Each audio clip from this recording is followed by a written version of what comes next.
Gusto mo ba na ganito kalutong ang iyong lechon kawali? Panoorin mo to. 1 kg of pork belly. Hugasan ng mabuti at ipat dry. Scratch the skin para mas malinis at hiwain ng mababaw ang laman.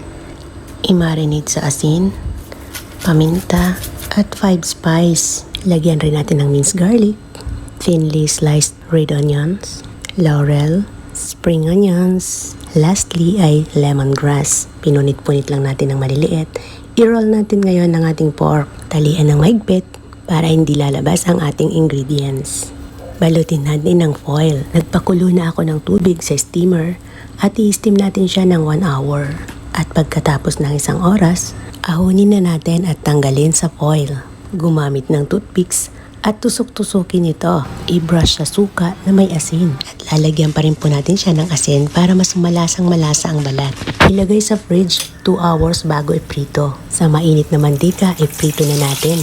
At sa mahinang apoy lang para siguradong lulutong ang balat. Mga 15 minutes lang natin siya pinirito. At ayan, napakalutong guys. Sobrang lasa at sobrang sarap. Pinong-pino ang kanyang pagkalutong. Maririnig nyo naman.